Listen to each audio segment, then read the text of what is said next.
Bonjour et bienvenue dans Voix d'entrepreneurs du droit by FedLégal. Dans ce podcast, nous recevons des acteurs du monde du droit. Leur point commun ? Une vision entrepreneuriale de leur métier. Des parcours toujours inspirants et empreints de sincérité et d'optimisme. Bonne écoute ! Bonjour à tous, je suis Audrey Deliris et je suis ravie de vous retrouver pour ce nouvel épisode de Voix d'entrepreneurs du droit, le podcast de FedLégal. Aujourd'hui, un jour un peu particulier pour moi, parce que je reçois Mélanie Rouillon, responsable juridique et DPO de Fed Group. Avant que je parle de ton parcours, Mélanie, il se trouve qu'on se connaît bien puisqu'on travaille ensemble au sein de Fed Group, dont fait partie FedLégal, mais on y reviendra. Alors Mélanie, tu as étudié le droit à Bordeaux avant de poursuivre à l'université Paris 1 Panthéon-Sorbonne et d'intégrer ensuite l'EFB, donc l'école d'avocats de Paris. Tu débutes ta carrière comme avocate en droit social, d'abord chez PDGB Avocats, puis chez BG2V, beaucoup d'acronymes aujourd'hui, où tu accompagnes tes clients en conseil comme en contentieux, toujours donc en droit social. Et après plusieurs années en cabinet, tu fais le choix de rejoindre l'entreprise en 2023 en tant que responsable juridique et DPO, comme je le disais, de Fed Group. Et aujourd'hui, tu interviens toujours en droit social sur des sujets très variés, avec aussi droit des affaires, en data privacy, comme on en parlait, contentieux et sur toutes les problématiques qui intéressent notre groupe. Merci d'être avec moi aujourd'hui, Mélanie. Merci Audrey de me recevoir. Comment tu vas ? Je vais bien et je suis vraiment contente. C'est la première fois pour moi cet exercice et donc je suis ravie. Et ben moi aussi je suis très contente de t'avoir dans ce podcast-là. Est-ce que j'ai oublié quelque chose dans ce que j'ai présenté de ton parcours ? Non, c'est assez complet. La seule précision peut-être que je ferai, c'est que j'ai eu un parcours très pluridisciplinaire, généraliste. C'est-à-dire que je me suis spécialisée en droit social très tardivement. C'était par choix parce que j'aimais beaucoup de matières et donc j'ai choisi de faire du droit privé général jusqu'à mon master 2. Voilà, donc le droit social est venu tardivement, mais on va certainement en reparler. Tout à fait, c'est une de mes questions. Et justement, j'aimerais sur ton quotidien aujourd'hui pour nous aider nous. Du coup, dans le groupe, alors je fais une petite précision pour ceux qui connaissent pas, il y en a qui connaissent FedLégal, mais on n'est pas tout seul FedLégal puisqu'on appartient donc à Fed Group qui existe depuis 25 ans maintenant, si je calcule bien. Et d'ailleurs, petit clin d'œil, c'est aujourd'hui jour de l'enregistrement de l'anniversaire de Alexandre Tamagno, notre cofondateur, donc et notre président. Donc, joyeux anniversaire. Tout à fait, joyeux anniversaire Alexandre. Et donc le groupe est composé de plus de 300 personnes et c'est ce groupe-là dont tu es aujourd'hui la responsable juridique et DPO.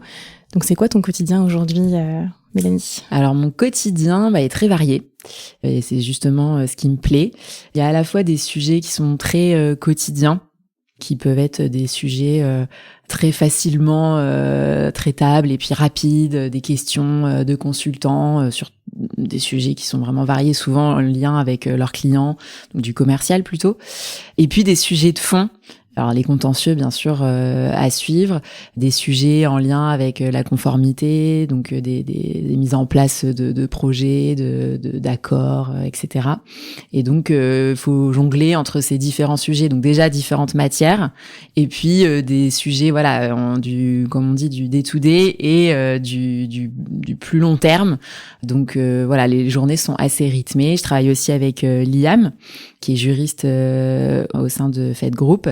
Et donc, on est toutes les deux au sein du service juridique. Donc, il y a aussi un travail en collaboration pour mettre en place des projets pour l'entreprise. Alors, j'ai une question qui me vient que je voulais te poser, mais je te la pose maintenant. Tu viens du droit social, on va revenir avant, ensuite sur le pourquoi, le comment, etc. Comment tu t'es arrivé justement, là, t'es arrivé en entreprise en 2023, donc chez Fed. Tu viens d'un parcours comme en tant qu'avocate uniquement en droit social. Comment ça s'est passé d'avoir toujours du droit social, mais aussi d'élargir un panel énorme de matières, en fait. Ouais, c'est vrai. C'était le principal challenge, à vrai dire. Et c'est vrai que j'en avais envie. Parce que, comme je le disais, j'avais ce parcours pluridisciplinaire et j'aimais beaucoup de matières différentes. Donc, j'avais envie de retoucher à d'autres matières que du droit social. Et comment j'ai fait ? J'ai déjà compté aussi sur Liam qui, elle, avait aussi des connaissances en droit commercial puisqu'elle a un parcours plus affairistes que moi. J'ai aussi des partenaires, des avocats. Donc voilà, il s'agit pas d'outrepasser ma compétence. Il y a des sujets sur lesquels j'ai besoin d'assistance, clairement. Et puis des sujets où je suis capable de monter en compétence. Et je pense notamment à la protection des données et à mon rôle de DPO, où je me disais c'est un sujet vraiment que je ne maîtrise pas. Donc j'ai fait une formation dans un premier temps, et puis c'est vrai que petit à petit je me suis formée, on va dire, sur le tas sur ce sujet. Et d'ailleurs c'est un sujet qui me plaît de plus en plus, là où au départ je me disais oulala, ça va pas forcément être ce que je vais préférer, et finalement je découvre un aspect du métier qui me plaît. Donc voilà, je pense que la clé c'est vraiment à la fois avoir envie de monter en compétence sur des sujets qui sont variés, donc de quitter un petit peu le droit social pour d'autres matières, et donc se former, et puis s'entourer de professionnels du droit, et ne pas penser non plus qu'on peut tout faire tout seul. Merci de dire ça. Il y a quelque chose qui me tient vraiment à cœur, c'est que parfois on rencontre en entretien chez Fait Légal des personnes qui nous disent « je suis généraliste, je sais tout faire ». Ouais. Donc je comprends que tu n'es pas d'accord avec ça. On peut pas. En tout cas, on peut tout faire, mais pas forcément tout faire bien, quoi. Voilà, c'est ça. Surtout ça. Déjà, si on arrive avec 2, 3, voire 4 compétences dans des matières différentes et bien les faire, c'est déjà super. C'est déjà beaucoup, ouais. Et puis être capable d'avoir le bon regard sur un autre sujet où tu te dis, j'imagine, ça c'est pas ma matière principale, mais je sens qu'il y a un truc qu'il faut creuser et d'aller voir un. Il faut à minima, en fait, je pense, s'intéresser. C'est-à-dire que il faut avoir un minimum de connaissances, d'intérêt pour la matière, avoir quelques réflexes, c'est vrai, il faut quand même savoir vers quoi se diriger, et puis parfois il y a des décisions à prendre rapides, mais ensuite faut savoir aussi se dire qu'on a besoin de quelqu'un qui est plus compétent sur le sujet. C'est le moment où on fait un flashback là où je te posais la question, comment tu t'es retrouvée sur les bancs de la fac justement? Est-ce que tu as toujours voulu faire du droit depuis que tu es toute petite? Est-ce que c'est venu plus tard? Pas du tout. Pas du tout. En fait, au lycée, j'aimais pareil toutes les matières. J'ai fait un bac ES, mais j'aimais de l'économie, même les maths, ça me déplaisait pas. Donc je savais pas trop quoi faire. Et j'étais prise dans plusieurs prépa Hippocagne et prépa HEC. Je suis allée en prépa HEC un peu pas par défaut, mais voilà, en me disant c'est bien, prépa HEC. Puis en fait, je me suis rendu compte que les gens qui étaient là, ils avaient eux en tête d'avoir une super école de commerce, et moi je m'étais jamais dit que je voulais faire une école de commerce. Et le cadre du coup de la prépa qui est quand même très strict et assez difficile, du coup je me sentais pas forcément à ma place, et j'avais vraiment besoin de liberté. Du coup j'ai pris vraiment le chemin inverse, de me dire en fait j'ai besoin de la fac où je vais être justement libre de travailler un peu comme je veux, à mon rythme, etc. Et la fac de droit, ça me semblait être encore une fois le plus généraliste pour me permettre ensuite de choisir un métier, mais je l'avais pas encore en tête.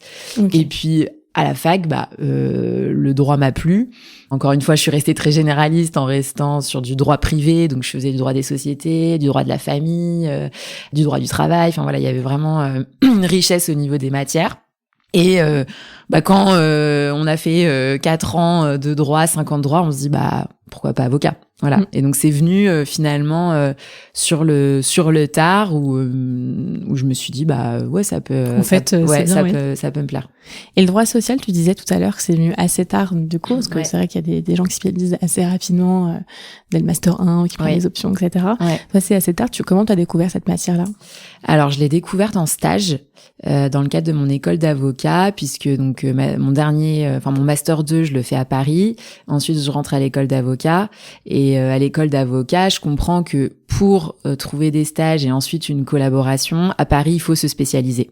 Ce qui est pas forcément vrai en région, où on peut être plus généraliste, mais à Paris, on me fait comprendre qu'il faut choisir, quoi. Et là, je sais pas. C'est le dilemme, il y a plein de choses qui m'intéressent. Je me dis, pourquoi pas de droit pénal, pourquoi pas vraiment c'était pas encore du tout défini. Moi je sais pas si c'est le fait de pas aimer. Je pense que c'est pas le fait de ne pas aimer choisir, c'est le fait d'aimer trop de choses en fait. Il y avait vraiment plein de choses qui m'intéressaient. Donc j'ai fait un premier stage dans un petit cabinet qui faisait du droit de la presse. J'aimais beaucoup aussi tout ce qui était j'avais fait mon mémoire de Master 2 sur les sources journalistiques. Donc j'aimais beaucoup tout ce qui tourne autour du droit de la presse. Donc j'ai fait un premier stage dans un petit cabinet sur ce thème-là très niche en fait, et un deuxième stage dans un beaucoup plus gros cabinet et en droit social et en contentieux plus précisément. D'accord. Et en fait, ce qui m'a plu, c'est vraiment le contentieux. Donc le fait d'aller plaider, enfin de découvrir ce côté-là. Et j'ai découvert le droit social à ce moment-là. Et ce qui m'a plu, c'est que je trouvais que c'était... en fait, je trouvais que le pénal, c'était trop humain. Et le droit des affaires, le corporate, pas assez humain. Je m'explique. D'accord. Je trouvais que le droit pénal, j'avais l'impression que les sujets étaient tellement lourds que j'aurais pas forcément les épaules pour, en tout cas que ça aurait peut-être trop d'impact sur moi. Le droit des affaires, je trouvais que c'était trop business et qu'il y avait pas assez d'humain justement au cœur des dossiers. Et le droit social, c'était en fait, je trouvais j'ai découvert l'entre-deux, c'est-à-dire il y a des enjeux business, puisque quand on défend un employeur, il y a vraiment des enjeux stratégiques, etc. pour l'entreprise. Et en même temps, de l'autre côté, il y a un salarié.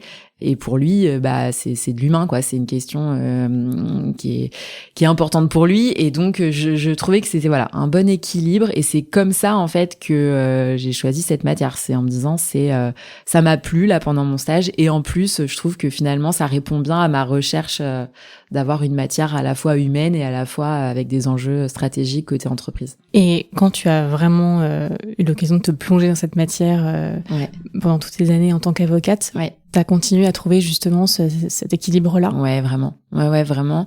Et encore aujourd'hui, quand je fais du droit social dans le cadre de mes fonctions, je trouve que c'est répondre à des enjeux de l'entreprise qui a besoin de gérer la gestion de ressources humaines avec des enjeux stratégiques, mais aussi derrière il y a des salariés qui sont en poste, qui ont une situation personnelle, donc faut toujours trouver une solution qui va pouvoir rapprocher finalement les deux parties. Ok.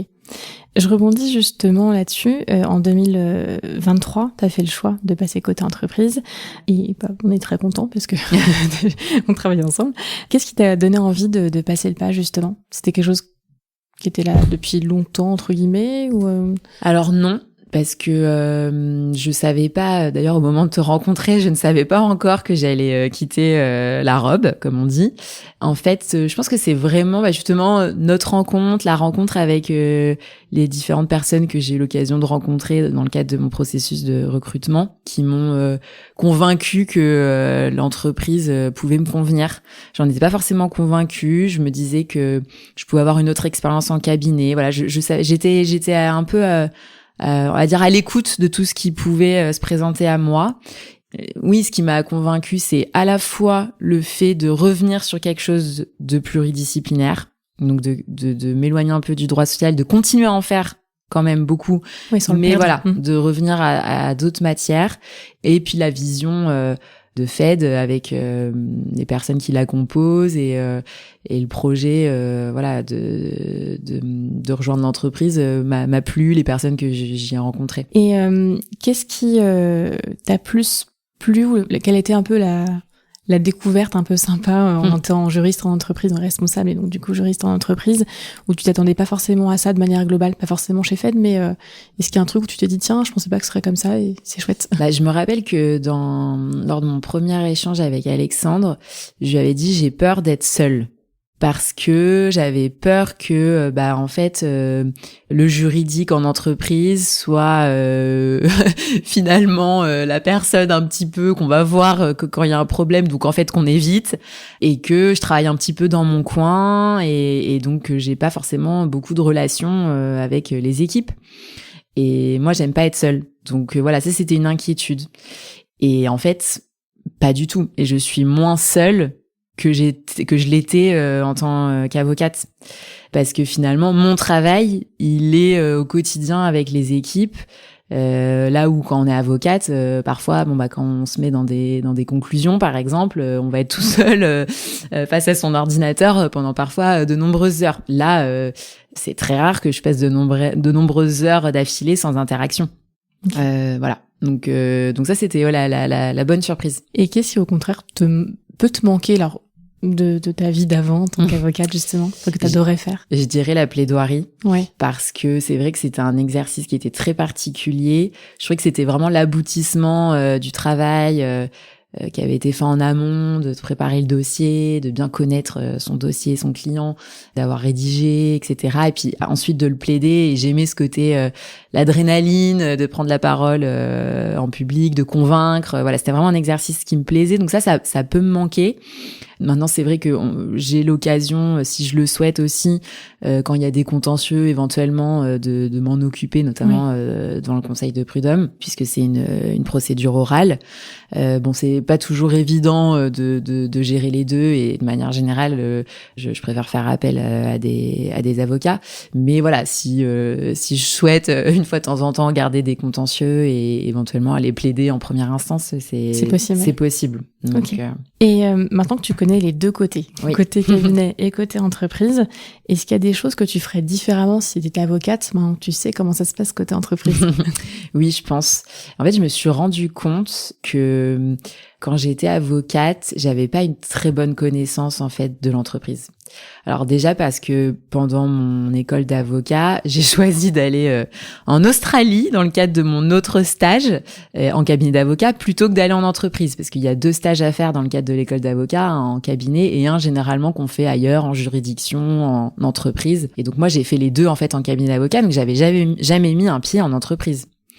Et je pense que c'est un tort quand on veut devenir avocate et conseiller des entreprises. Parce qu'en fait, moi, mes clients, c'était des employeurs, des entreprises. Donc, le fait de pas connaître bien le monde de l'entreprise et comment ça fonctionne et quels sont les enjeux pratiques, je pense que ça peut être un frein pour bien conseiller son client. Et donc ça, c'est quelque chose que je changerais, c'est de mieux connaître le monde de l'entreprise. Et ça, je pense que ce serait une force aujourd'hui si je devais redevenir avocate, parce que maintenant je vois les enjeux, je vois comment ça fonctionne. Et effectivement, j'essaierai de conseiller mon client vraiment en ayant conscience de ces enjeux pratiques et business et opérationnel. Et justement, récemment, il y a notre directrice marketing, Cécilia Kremenecker, du coup, qui a fait un post LinkedIn, qui t'a qualifié, toi et Liam, l'équipe juridique de, elle dit Ya Team, je crois, donc voilà, donc Yes Team, donc on peut dire, ou la Oui Team, du coup, l'équipe qui dit oui. Pour le coup, est-ce que pour toi, c'est vraiment, maintenant que tu es côté entreprise, c'est obligé qu'on dise oui tout le temps, parce que déjà, bravo, parce que le post était vachement sympa, donc je vous encourage à regarder. C'est vrai qu'il est très flatteur. Est-ce que c'est quelque chose que tu as découvert un peu par hasard, comme ça, en disant, faut que je dise oui, ou trouver des solutions? Est-ce que c'est une condition sine qua non? Est-ce qu'il t'arrive de dire non, quand même, Mélanie? Il m'arrive de dire non, mais souvent... Pas Cécilia, du coup. Pas Cécilia. Souvent, en fait, c'est pas un non catégorique. C'est plutôt un non parce que le droit dit ça, mais peut-être que on peut voir les choses différemment, peut-être qu'on peut en échanger, trouver une solution, peut-être que là tu as ça en tête, mais est-ce que tu as bien tout regardé? Est-ce que voilà, donc c'est en fait essayer de pas dire non catégoriquement et puis ne pas apporter de laisser finalement la personne qu'on conseille sans solution. Et ça c'est vrai que je l'ai découvert là en prenant ce poste, de savoir si j'allais avoir la faculté de répondre aux enjeux business opérationnels. Je savais que c'était quelque chose qui était attendu. Alexandre me l'avait dit, voilà, moi je veux quelqu'un qui puisse, on dit fonction de support. Dans fonction de support, il y a support. Alors, c'est vrai que c'est pas un terme qui est toujours très flatteur, mais il y a support, et support, ça veut dire aider. Enfin voilà, c'est une collaboration. Et je trouve ça agréable en fait, parce que je me dis, si on est sans arrêt en train de dire non, ça met aussi dans une position où on n'a pas l'impression en fait d'aider les équipes. Et donc je trouve ça challengeant, et moi j'aime ça au quotidien, et ça c'est aussi quelque chose que j'ai découvert en entreprise et qui me plaît, de me dire que je suis là pour retrouver des solutions pour les équipes, et de dépasser un petit peu parfois le droit, c'est vrai, et de avoir une vision plus pratique, plus opérationnelle. Et ça nécessite de s'intéresser vraiment à ce que font les équipes, de comprendre ce qu'ils font. et d'aller dans le même sens. C'est-à-dire qu'on veut la réussite de nos consultants, on est content quand ils placent, on est content quand ils trouvent une solution pour leurs clients. Donc voilà, c'est ça notre enjeu. Et ça, tu disais que tu en avais vraiment confiance avant d'arriver en entreprise. Est-ce que ça a été quand même dur, même si tu avais confiance qu'il fallait le faire? Parce que c'est quand même différent quand tu es avocate, justement, tu dois pas forcément dire oui tout le temps. Alors, quand tu es avocate, tu dois pas forcément toujours dire oui, parce qu'en fait, et d'ailleurs, finalement, quand tu es avocat, il faut aussi trouver des solutions pratiques à tes clients. Et c'est ça, je pense, un bon avocat. C'est-à-dire que tu peux dire, bah voilà, le droit dit que non, mais tenter d'ouvrir un petit peu. Oui, si on le fait un peu différemment, voilà, il y a moyen de etc. Okay. Je pense que c'est ça qu'on attend d'un bon avocat, à mon avis. Et du coup, ça a été dur, je dirais oui et non. C'est-à-dire que au départ, c'était plus une question de positionnement. Aussi de responsabilité, c'est-à-dire que parfois je me disais bon bah là je vais essayer de trouver une solution mais qui est pas du coup totalement conforme à ce que dit le droit, donc est-ce qu'on prend pas des risques? Donc en fait c'est plus réussir aussi à se libérer de peur qu'on peut avoir en tant que juriste, oui. Parce que nous on voit les risques, on voit tout de suite les risques.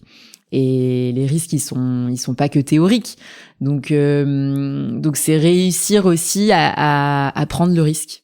Et ça, généralement, les opérationnels et les chefs d'entreprise aussi avancent dans leurs projets parce qu'ils prennent des risques et c'est peut-être pas forcément la qualité qu'ont les juristes. Et donc, en fait, j'ai découvert que finalement, prendre des risques de temps en temps, oui, c'est possible. Alors, des risques qui sont mesurés, qui sont pesés, qui sont étudiés et documentés, etc.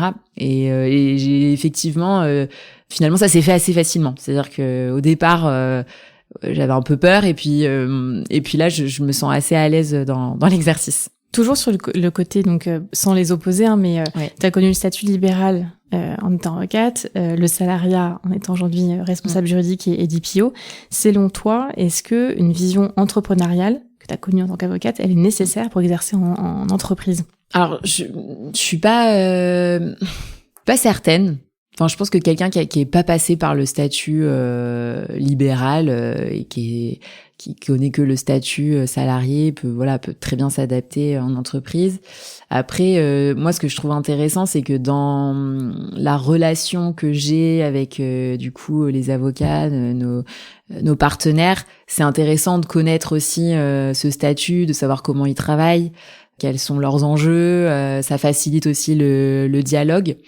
Mais une fois qu'on est en entreprise, on a moins cet enjeu entrepreneurial. On n'a pas ce développement commercial à faire. On n'a pas les mêmes préoccupations. Donc pas forcément. Je pense qu'il n'y a pas besoin de passer systématiquement par la case libérale pour ensuite exercer en tant que salarié dans ces fonctions-là. Et même si on n'est pas passé par la case justement cabinet d'avocat et donc avec le statut libéral, j'ai déjà rencontré des directeurs et directrices juridiques qui m'ont déjà dit que malgré tout, il faut avoir une vision entrepreneuriale quand on est en entreprise, sans être forcément entrepreneur soi-même. Est-ce que ou intrapreneurial, il y en a qui mettent là. Je pense que la vision entrepreneuriale, elle est intéressante quand justement on veut s'aligner sur les enjeux stratégiques de l'entreprise. Donc en fait, on travaille pour une entreprise et pour donc un chef d'entreprise qui a une vision entrepreneuriale. Donc forcément, il faut l'avoir pour comprendre les enjeux et voilà. Mais je pensais plus dans le sens, est-ce que je comprenais la question statut, est-ce que le responsable juridique doit forcément être passé par la case avocat? Je l'avais plus compris comme ça la question. Très très bien qui n'ont pas fait aussi. Voilà, c'était ça mon propos. Mais effectivement, je comprends mieux la question. Oui, le fait d'avoir une vision entrepreneuriale, en fait, je sais pas si c'est vraiment entrepreneurial, mais c'est en tout cas avoir une vision business. Oui. Comprendre comment une entreprise fonctionne, comment elle va gagner de l'argent. Ça, c'est important pour pouvoir conseiller au mieux sa direction. Ça, c'est évident. Oui. J'ai discuté il y a pas très longtemps avec une directrice juridique qui m'expliquait justement aussi que ces équipes, en fait, ne comprenaient pas pourquoi une partie de leur bonus était dépendant justement des résultats de l'entreprise. Ça, c'était quelque chose, en tout cas quand j'ai commencé il y a 16-17 ans, qui était très peu le cas en fait, voilà, et de plus en plus le cas aujourd'hui. Et justement, elle comprenait pas que ces équipes ne comprennent pas justement ça. Et au contraire, moi, je trouve ça très bien. Alors, quand l'entreprise va pas très bien, il est clair que c'est beaucoup moins sympa à la fin de l'année. Maintenant, ça montre aussi, je trouve, l'importance du juriste responsable, toutes les équipes pour le coup, que au quotidien, tout ce que toi tu fais, ce que Liam contribue à la réussite de l'entreprise. Et que chacun, en fait, peu importe ce qu'il fait, va contribuer au succès de l'entreprise. Quand je trouve qu'il y a une logique, il y a une logique à cela et effectivement, je pense que quand c'est expliqué comme ça, il y a vraiment, c'est plutôt même encourageant pour l'équipe juridique de savoir qu'elle participe vraiment à l'effort collectif et à la réussite de l'entreprise. Moi, je partage cet avis. On revient avant, du coup encore flashback, mais que des allers-retours dans le temps. J'ai déjà un peu ma réponse, donc tu ne rêvais pas d'être avocate quand tu étais enfant. Ça, j'ai déjà ma réponse. Est-ce que tu peux nous partager le métier dont tu rêvais enfant? Alors, le problème, c'est qu'il n'y en a pas eu qu'un seul. Parce que t'aimais plein de choses. Exactement, on revient toujours à la même chose. Je crois que le premier métier, c'était agricultrice. Alors moi, je disais fermière, mais voilà. Ça, je pense que c'est le tout premier. Ensuite, ça a évolué vers le métier de maîtresse d'école. Je crois que ça, c'est quand même un grand classique. Et puis, un peu plus tard, ça a été professeur de physique-chimie. Parce que j'avais un prof de physique-chimie qui était génial et que j'adorais du coup faire de la physique-chimie. Puis l'année d'après, le prof était moins bien, donc finalement j'ai changé. Et je suis quand même passée par la case présidente de la République. C'est marrant parce que je me disais ce qu'elle va le dire du coup. Et tu l'avais déjà raconté? Non, je crois pas, mais je me suis dit comme ça touche plein de choses. Il y a une vidéo. Je crois que alors c'est un peu plus tard, c'est pas vraiment enfant, hein, c'était au collège, de la dernière année de collège où il y a une vidéo où tout le monde qu'est-ce que tu veux faire plus tard? Et moi, je déclare de manière très solennelle, présidente de la République. Voilà. Et le dernier en date, je pense que c'était quand même le plus réaliste, c'était journaliste. Et d'où le lien aussi avec le droit de la presse. Et c'est un métier, je pense, qui m'aurait plu. Voilà, que j'ai pas choisi finalement, mais c'est un métier qui m'aurait plu. Il y a beaucoup de gens qui veulent être journalistes qui font du droit. Et nous sommes deux dans cette pièce à avoir fait du droit et avoir des journalistes. Bah, merci pour ce retour de tous tes métiers de rêve du coup. Un président, je ne savais pas pour le coup, mais je me suis dit que vu que tu avais plein de choses et que peut-être que ça donne. Pour le coup, c'est pluridisciplinaire. Tout à fait. Mais écoute, la vie est courte, longue, je veux dire justement. Longue. Du coup, longue. Donc, écoute, il y a encore des métiers que tu peux réaliser. Donc, voilà. Donc, tu nous as dit que tu étais intéressée par plein de choses. Qu'est-ce qui t'inspire dans la vie en général quand tu ne lis pas des bouquins de droit, que tu n'aides pas les consultants de Fed? Je pense que la première chose qui m'inspire finalement, c'est quand même les personnes qui m'entourent. Je pense que c'est un peu un b.a.-ba, mais ma famille, mes amis, je trouve que c'est déjà une source d'inspiration au quotidien. Déjà de voir évoluer des personnes dans des domaines différents. Je pense notamment à une amie qui évolue dans le social. Et je crois que d'ailleurs qu'elle avait été interviewée dans un podcast pour Fed médical. Et je trouve que c'est passionnant de voir des personnes qui font le choix de consacrer leur vie professionnelle à aider les autres. Donc, je dirais les personnes qui m'entourent. Et puis, j'aime beaucoup quand même les grands sportifs. Je trouve ça très inspirant. J'aime bien les suivre.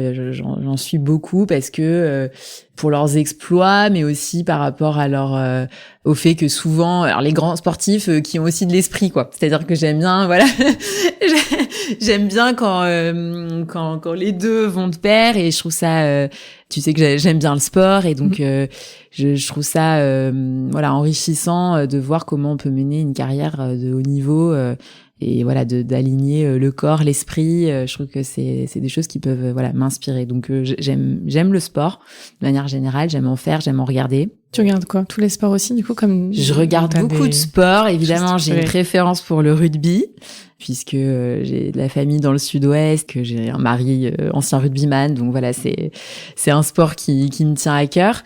Mais je m'intéresse, on va dire, à peu près à tous les sports. Voilà. Ok. Et est-ce que tu as des mentors qui t'ont suivi ou qui te suivent encore d'ailleurs aujourd'hui? Alors, Pas forcément des mentors, mais en tout cas des personnes qui m'inspirent dans le milieu professionnel, oui. Je pense notamment à mon ancienne équipe chez BG2V, donc à mon ancienne associée Marie Contant et à Nicolas Le Rossignol qui est conseil et avec qui je travaillais beaucoup.